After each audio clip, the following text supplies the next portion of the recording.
সারারাত গোপনে কাজ সেরে সকালবেলা ফিরেছে আজম আর সায়ন। প্ল্যান সাকসেস হওয়ার আনন্দে একটু আধটু নেশাও করেছে তারা। তবে হাঁটাচলা ভালো করে না খেয়াল করলে সেটা বোঝার উপায় নেই। এখন তাদের প্ল্যান সারাদিন পড়ে পড়ে ঘুমাবে, তারপর সন্ধ্যায় উঠে ইয়াসিরের ডেরায় আরেকবার হামলা চালাবে। গতরাতে যে ক্ষতি করেছে এতক্ষণে জায়গা মতো খবর টবর চলে গেছে নিশ্চয়ই। এখন তেহরানে বসে বসে ইয়াসিক মনের দুঃখে একবার কপাল চাপড়াক, আরেকবার না হয় পেছনে চাপড়াক। এসব নিয়েই কথা বলতে বলতে অফিসে ঢুকে দেখে স্পেশাল চেয়ারে রাজকীয় ভঙ্গিমায় শুদ্ধ বসে আছে। তার পরনে গতদিনের সাদা শার্ট ও কালো প্যান্ট। শীতলদের রেখে এখানেই এসেছে বলার অপেক্ষা রাখে না। কিন্তু কেন এসেছে? সে আসতে বলেছে? তার কি কেউ আছে এ পৃথিবীতে? নেই। নেই তো, থাকলে কি আর কেউ বাড়ি থেকে তাড়াতে পারত? তারা জানে না সে বাড়ি ছেড়ে থাকতে পারে না? আদৌ কখনো থেকেছে? মায়ের হাতের খাবার না খেলে ওর পেট ভরে না। সারা দুনিয়া খেয়ে নিলেও মায়ের হাতের ডাল ভাত না খেলে মনে হয় পৃথিবী ক্ষুধার রাজ্য। এক রাত কেটে গেল, তার ভাই বোনরা কই? কানের কাছে তারা কিচিরমিচির করছে না কেন? নানান আবদার নিয়ে ছুটে আসছে নাই বা কেন? শীতলটাও তো একবার ফোন করল না। বোনের ছায়ায় থেকে ওই বেয়াদবটাও আরো বেয়াদব হয়ে গেছে। শীতলের কথা মনে হতেই সায়ন শুদ্ধের মুখের দিকে তাকানোর আর সাহস পেল না। এক পাষাণ, নিষ্ঠুর মানবীর জন্য শুদ্ধ শীতলের বিয়ে আটকে গেল। তাদের কথা না বললে হয়তো শুদ্ধ শীতলের বিয়ের আটকানোর ক্ষমতা কারোই থাকত না। সে আটকাতে দিত না, কিন্তু ভেবেছিল চার বোনের বিয়েটা যদি একসাথে হয় তাহলে মন্দ কি? তারও ইচ্ছে করে না গোপনে প্রেম চালিয়ে যেতে, সে তো স্বর্ণকে আগে থেকেই বলতো বিয়ের কথা। বরং স্বর্ণই তাকে বারবার আটকেছে। এটা ওটা বলে বুঝিয়েছে, নয়তো তাদের কথায় সবাই আগে জানত। কিন্তু যার জন্য জানালো সেই সবার আগে হাত ছেড়ে নিজের পথ বেছে নিল।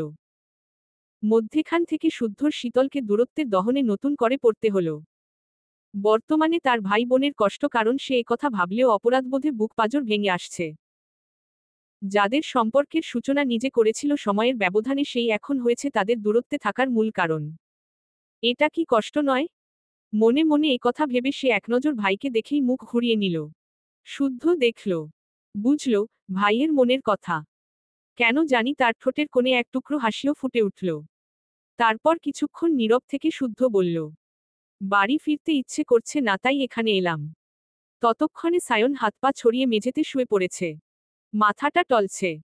শরীরটা যেন ভার ছেড়ে দিতে পারলে বাঁচে। তার দেখে দেখে আজমও তার পায়ের কাছে শুয়ে পড়ল। তখন শুদ্ধর কথার জবাবে সায়ন বলল, সবাই চিন্তা করবে। করবে না বলো করছে। তাহলে যা। শুধু আমার জন্য চিন্তা করছে, আমি কিন্তু একবারও বলিনি। শুদ্ধর প্যাচ খাটানো কথায় সায়ন ঘাড় ঘুরিয়ে তাকালো ভাইয়ের দিকে। ঠোঁটের কোণে মলিন হাসি ফুটিয়ে বলল, আমি যাব না। যেতে কখন বললাম? তোমাদের যখন যা ইচ্ছে করতে পারো, আমি কাউকে বারণও করব না, থামতেও বলবো না। তাহলে বাড়ি যাচ্ছিস না কেন? একথা শুনে শুদ্ধ চেয়ারে মাথা হেলিয়ে ঘূর্ণায়মান সিলিংয়ের দিকে তাকালো। তারপর বেশ কিছুক্ষণ থেমে ধীরে ধীরে বলল, সাহসে কুলাচ্ছে না। আমি তো জানতাম আমার থেকেও আমার ভাই সাহসী। তা তো বটেই। তবে আজ এটাও জেনে রাখো, তোমার ভাই একটা অপ্রিয় মুখের কাছে ভীতু। এক আদুরে স্নিগ্ধ মুখের খিলখিল করা হাসির কাছে কুপোকাত। এক চঞ্চলা হরিণীর অভিমানী দৃষ্টির কাছে পরাজিত। ঘুরে ফিরে শুধু ওই একটা জায়গায় আটকে যাই। আর তাকে হারানোর ভয়েই নীরব যন্ত্রণায় প্রতিনিয়ত কুঁকড়ে থাকি। এইটুকু বলে শুদ্ধ থামল। পরপর শুকনো ঢোক গিলে পুনরায় বলল, আর রইল বাড়ি ফেরার কথা। আসলে বাড়িতে ফিরতে ইচ্ছে করছে না, কারণ বাড়ি গেলে আজ আর কেউ দরজায় দাঁড়িয়ে ইঁদুরের মতো মাথা বের করে উকি মেরে বলবে না, তা শুদ্ধ ভাই রাজ্য জয় করে ফিরলেন বুঝি। নতুবা তার বড় আব্বুকে নালিশ করার ভয় দেখাবে না। পরক্ষণেই মিষ্টি করে হেসে নালিশ থেকে বাঁচার জন্য ঘুষ চেয়েও বসবে না। খেতে বসলে হুড়মুড় করে পাশের চেয়ারটা দখল করবে না। টেবিল ভর্তি খাবার থাকলেও তার দৃষ্টি আমার প্লেটের দিক থেকে সরে না। তাকে বাড়ি শুদ্ধ সবাই যত যা কিছু তুলে দিক, তার নজর শুধুই তার শুদ্ধ ভাইয়ের প্লেটের দিকে। থাকুক সেখানে এক টুকরো আধখাওয়া মাংস, তবুও তার সেটাই লাগবে। কিন্তু আজ থেকে কেউ আমার ভাগের খাবারে ভাগ বসাবে না। যখন আমার খাবারে হামলা করতে সাকসেস হতো, তখন মনের আনন্দে সে পা নাচাত। আচমকা আমার পায়ের সাথে বাড়ি খেলে মুখ কাচুমাচু করে বলতো, শুদ্ধ ভাই, টেবিলের নিচে অনেক মশা। আমি বাড়ি না থাকলে কেউ মনের রাগ মিটাতে আমার রুমটাও এলোমেলো করবে না। আমার শখের পারফিউম মেখে ঘুরঘুর করবে না। টি শার্ট নিয়ে পালাবে না। ফোন লুকিয়ে রাখবে না। মারের ভয় গাছে উঠতে ভয় করবে না। স্টাডি টেবিলে বসে আমার নেটে যাতা একটা ছবি এঁকে নিচে লিখবে না, চৌধুরী পুত্র সোয়াইব শুদ্ধ। এত না, না, এর মাঝে কি একটু ভালো থাকা যায়? নাকি স্বস্তি নিয়ে নিঃশ্বাস নেওয়া যায়? এইটুকু বলে শুদ্ধ থেমে গেলে সায়ন একদৃষ্টিতে শুদ্ধর ক্লান্ত মুখের দিকে তাকিয়ে রইল। কি বলবে? কি বলে বুঝো দেবে? আচ্ছা একবার কি উঠে শুদ্ধর পাজরা ধরে মাফ চাইবে? তার ভুল সিদ্ধান্তের জন্যই তো এখন ভাই কষ্ট পাচ্ছে। তাতে ছোট ভাইটার বুকের ভাঙ্গন কি কমবে? থামবে ওই বুকের ঝড়? শত চেষ্টা করেও সায়ন একটা শব্দ উচ্চারণ করতে পারল না। আজকাল কি যখন তখন কথা বলার শক্তিও হারিয়ে ফেলছে সে? কই আগে তো এমন হতো না। তবে কি নতুন রোগে ধরেছে তাকে? এদিকে দুভাইয়ের অবস্থা দেখে নীরবে ঝরঝরিয়ে কেঁদে যাচ্ছে বেচারা আজম। সে মানতে পারছে না এদের অবস্থা। ভালোবাসা দুটো মানুষকে ভেঙে চুরে শেষ করে দিচ্ছে। ভালোবাসার এত শক্তি, এত দহন! কোন বালের টানে মানুষ শুধু শুধু আরেকজনকে ভালোবাসতে যায়? কি বা আছে ওই বালের ভালোবাসায়? বেশ কিছুক্ষণ নীরবতার কেটে গেল। কেউটু শব্দটুকুও করল না, তবে শুদ্ধ হঠাৎ উঠে দাঁড়িয়ে সায়নকে বলল, ভাইয়া চলো। ভেজা কণ্ঠে সায়ন জবাব দিল, আমি যাব না ভাই, তুই ফিরে যা। ফ্ল্যাট নিয়েছি, তুমি আর আজম আজ থেকে সেখানেই থাকবে। রাত বিরেতে এখানে থাকাটা রিস্কি হয়ে যাবে। তাছাড়া আম্মুরা যখন তখন এখানে আসতে পারবে না। ফ্ল্যাটে থাকলে তারাও আসতে পারবে। সাম্য সৃজন কি তোমাকে না জ্বালিয়ে বাড়িতেই বসে থাকবে? রাস্তা পার করে এখানে আসতে আবার অ্যাক্সিডেন্ট ঘটাবে। মূল কথা হলো, তোমার বোন আমার কথা বলার শক্তিটুকুও কেড়ে নিয়ে গেছে। আমি এই মুহূর্তে দুটো কথা বলার শক্তিও পাচ্ছি না। আমি আপাতত নতুন ফ্ল্যাটে যাচ্ছি, তুমিও চলে এসো। আর হ্যাঁ, গতকাল থেকে না খাওয়া ক্ষুধাও লেগেছে, আসার সময় খাবার নিয়ে এসো, খেয়ে না হয় না হওয়া বউকে নিয়ে শোক পালন করব। ছটফটে গলায় এ কথা বলে বিল্ডিংয়ের নাম, ফ্ল্যাট নং, বলে একটা চাবি ছুড়ে দিয়েই শুদ্ধ বেরিয়ে এলো। সে জানে তার ক্ষুধার কথা শুনলে তার ভাই না এসে থাকতেই পারবে না। শুদ্ধ দ্রুত পায়ে রাস্তা পার হয়ে পকেট থেকে ফোন বের করে দেখল শীতলের কোনো কল বা মেসেজ এসেছে কিনা। হ্যাঁ, যা ভেবেছিল তাই, মোট 13টা কল, 7টা মেসেজ এসে জমে হয়েছে। ফোন সাইলেন্ট করেছিল মনেই ছিল না, হঠাৎ মনে হতেই বেরিয়ে এসেছে। এবং তার ভাবনা সঠিক দেখে মুখে এবার হাসি ফুটল, বিশেষ করে ডিসপ্লের উপরে ভাসতে থাকা মেসেজটি দেখে, কেউ কি আমাকে একটুও মিস করছে না? কথা বলছে না কেন তার ব্যাঙাচির সাথে? এদিকে শুদ্ধ বেরিয়ে যেতে সায়নও হুড়মুড় করে উঠে বসল। বাপায়ের কাছে শুয়ে থাকা আজমকে লাথি মেরে উঠিয়ে বলল, এই শালা, শুনলি না আমার ভাইয়ের ক্ষুধা পেয়েছে? চল, খাবার নিয়ে যেতে হবে। আর আমি শোকে মরছি কেন? এক শাশুড়ির মেয়ে রিজেক্ট করেছে তাতে কি? কত শাশুড়ির মেয়ে আছে না? সায়ন কি ফেলনা রে? ফেলন না। এ কথা বলে পার্টির অফিসের দরজায় তালা ঝুলিয়ে বের হতেই দেখল রাস্তার ওপারে শুদ্ধ দাঁড়িয়ে আছে। ফোনে কারো সাথে কথা বলছে। সে এগিয়ে গিয়ে আচমকা রাস্তার মধ্যেই শুদ্ধকে জড়িয়ে ধরল। শুদ্ধ ভ্রু কুঁচকে কল কেটে বলল, আমি স্বর্ণ না। শুদ্ধ।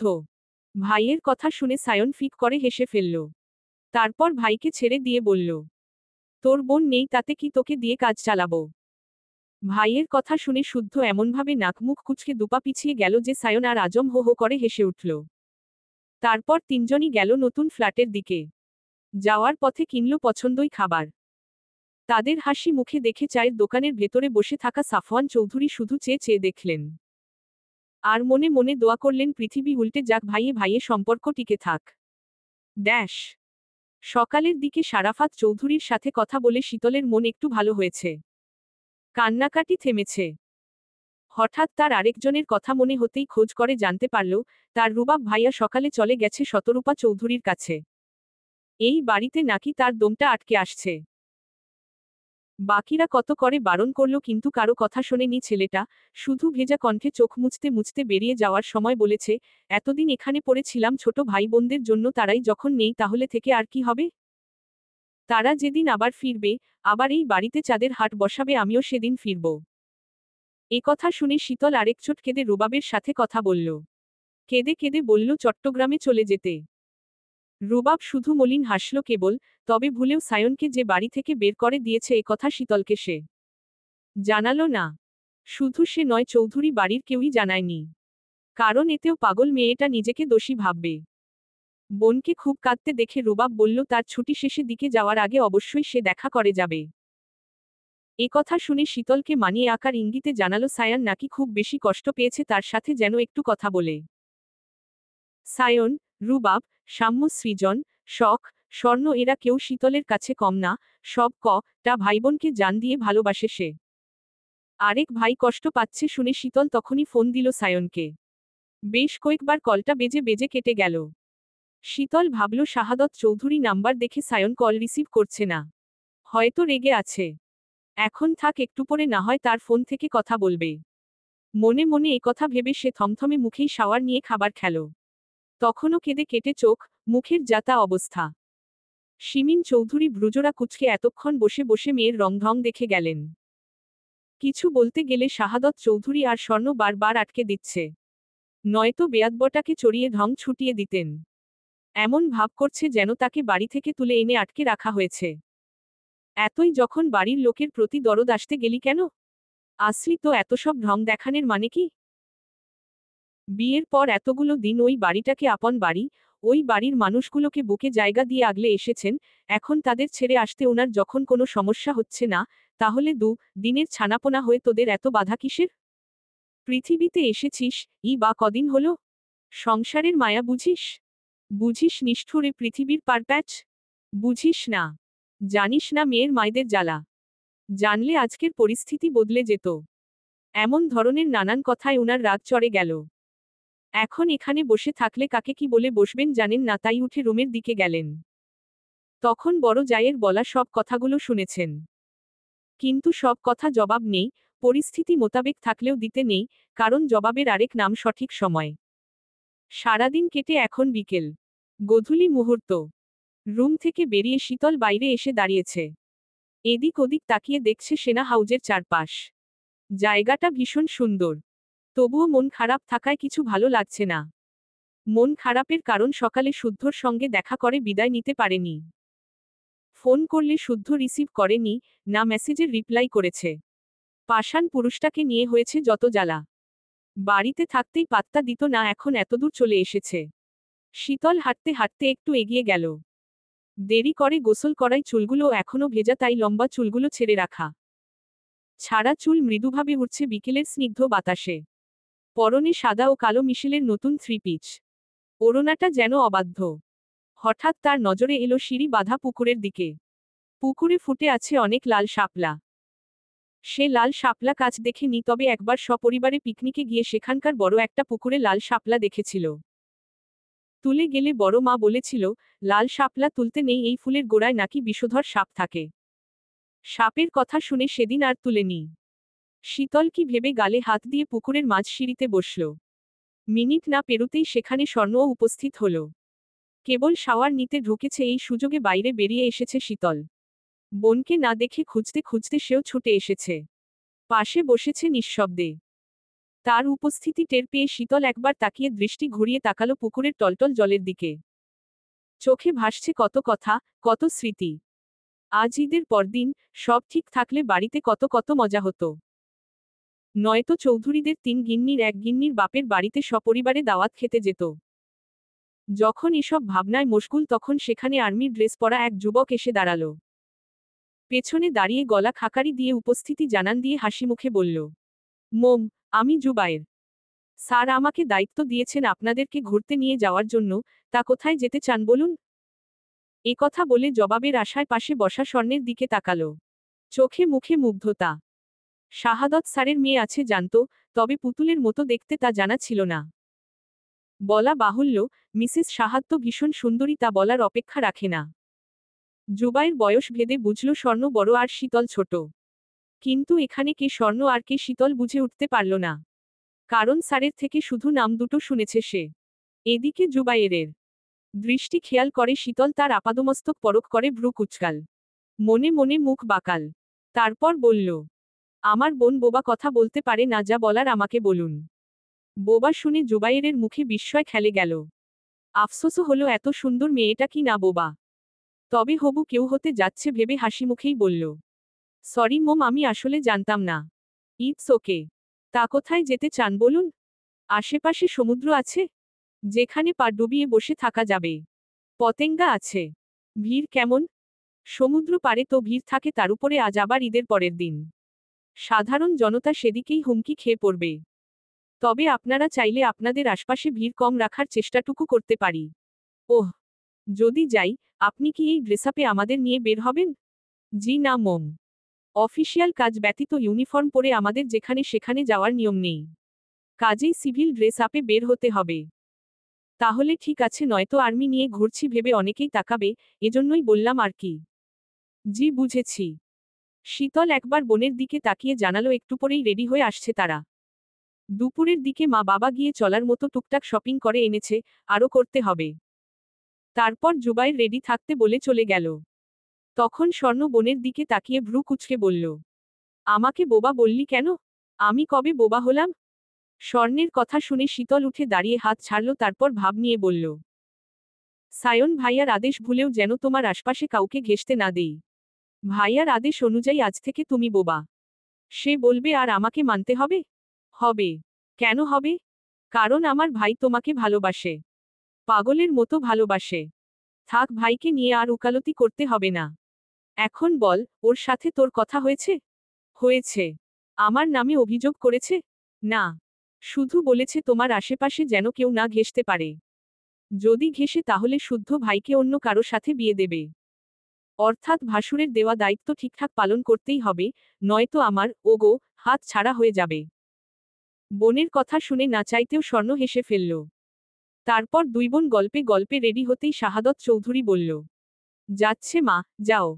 জুবাইর দায়িত্ববান ছেলে, আশা করছি সমস্যা হবে না। আর যা লাগবে জুবাইরকে বলবে, কেমন? আর হ্যাঁ, বলতেই ভুলে গেছি, সে কিন্তু নিজেও মেজর। আশা করি তাকে সম্মান করবে, সম্মান দিয়ে কথা বলবে। জুবাইর মেজর শুনে শীতল অবাক হয়ে বোনের দিকে তাকালো। স্বর্ণের মধ্যে কোনো ভাবান্তরই দেখা দিল না, কারণ তখন তার ইউনিফর্মে সে র্যাঙ্ক ব্যাজ দেখেছিল। তারপর জুবাইর ডেকে পাঠালে তারা দুই বোন পার্কিং লটে গেল।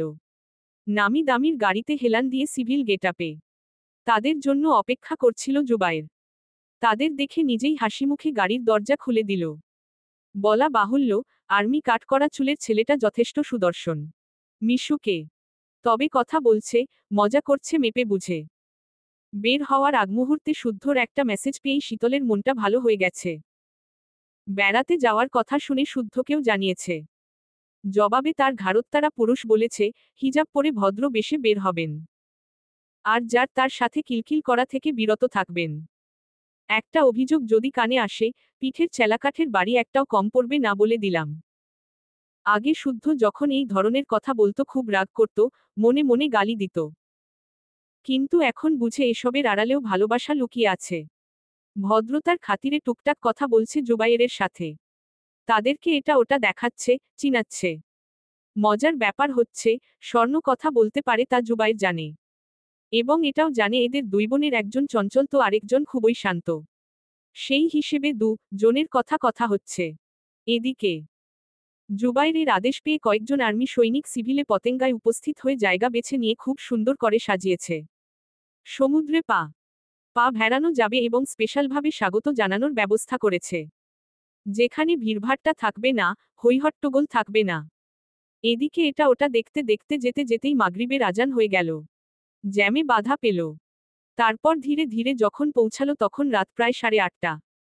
রাত হয়ে গেলে সমুদ্র দেখতে পারবে না ভেবে শীতল মুখটা ভোতা করে বোনের দিকে তাকালো। এইদিকে স্বর্ণ গাড়িতে উঠেই করা দৃষ্টিতে খেয়াল রাখছে জুবাইরের প্রতি। এর মধ্যে খাপলা কিছু দেখলেই গুজে রাখা ছুরি বসাতে দ্বিধা করবে না। কাছের মানুষগুলো ভালো সবাই।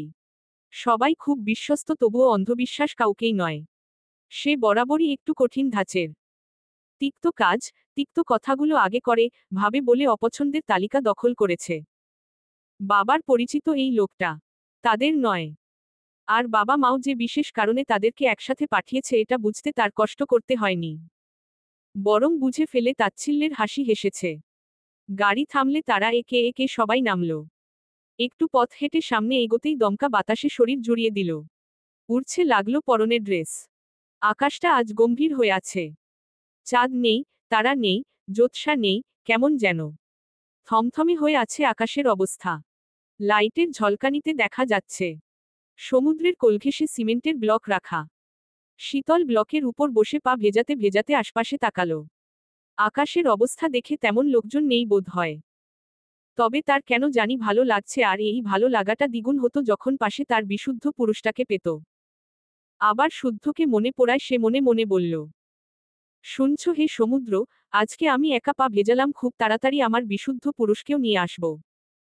তোমার সঙ্গে তার পরিচয় করে দেব। প্রথম খ্যাচখ্যাচ করলেও পরে দেখবে আমার পুরুষটা খুব উদার মনের। সে একজন পাহাড় লাভার হলেও সমুদ্রকেও অনীহা করবে না, বরং তোমাকেও সাদরে গ্রহণ করবে। তখন আমরা জানার হাতে হাত রেখে একসাথে সমুদ্রে পা ভেজাব। অতঃপর সেখানে অনেকক্ষণ সময় কাটালো তারা। ঘুরে দেখল, পতেঙ্গার দোকানগুলো থেকে কেনাকাটা করে গাড়িতে উঠতেই ঝমঝমিয়ে বৃষ্টি নামল। বৃষ্টির মধ্যেই জুবাইর গাড়ি টানছে কাছে, কারণ শাহাদত চৌধুরী কলের পর কল দিয়ে যাচ্ছেন। চলেও এসেছে প্রায়, আর কিছুদূর গেলে পৌঁছে যাবে। কিন্তু মেঘের গর্জন শুনে অন্তরাত্মা কেঁপে উঠল। এবং এত জোরে জোরে মেঘ ডাকছে, শীতল ভয় বনকে আঁকড়ে ধরে বসে আছে। চোখ মুখে ভয়ের ছাপ। অগত্যা বাধ্য হয়ে এবার জুবাইর বলল, সামনের একটা রেস্টুরেন্টে কিছুক্ষণ অপেক্ষা করি। রাতও তো অনেক হয়েছে, ডিনারটা সেরে ফেলি। ততক্ষণে বৃষ্টি কমে যাবে, ইনশাআল্লাহ। অবস্থা দেখে সম্মতি দিতেই একটা 5 তারকা রেস্টুরেন্টে তাদের গাড়ি এসে থামল। ভিজে পুড়ে তারা রেস্টুরেন্টে প্রবেশ। তিনজনে বসল কর্নারে থাকা একটি টেবিলে। স্বর্ণ ওড়না দিয়ে বোনের মাথা, মুখ, গা মুছে দিলে। জুবাইর নিজেও রুমাল দিয়ে মাথা মুছতে মুছতে শুধু দেখে গেল। মনে মনে বেশ করে হাসল। তারপর খাবার অর্ডার করলে খাবারও আসল খুব তাড়াতাড়ি। খেতে খেতে শীতল এদিক ওদিকে তাকাতে গিয়ে তার সামনের একটা টেবিলে নজর গেল। সেখানে একটা ছেলে বসে আছে এবং একাই রাজকীয় ভোজ নিয়ে বসেছে। তবে একটা খাবারেও স্পর্শ করেছে কি না সন্দেহ। শীতল তাকে দেখতে দেখতে ছেলেটা হঠাৎ চোখ তুলে তার দিকে তাকালো, তাতেই চার চোখের চোখাচোখিও হয়ে গেল। এবং তার চোখ দেখে শীতল আচমকা ভীষণ খেল। কাশতে কাশতেই দেখেই গেল সামনে বসা ছেলেটাকে। আচ্ছা, নীল চোখ দেখল নাকি? কি আশ্চর্য, বাংলাদেশেও নীল চোখের মানুষ আছে? কই কখনো দেখেনি তো, তবে অদ্ভুত সুন্দর ছেলেটার চোখজোড়া। ছেলেটা কি বিদেশি নাকি বাঙালি? চেহারা দেখে অবশ্য মনে হচ্ছে বাঙালি আর বিদেশির মিশেলে তৈরি। To be continue.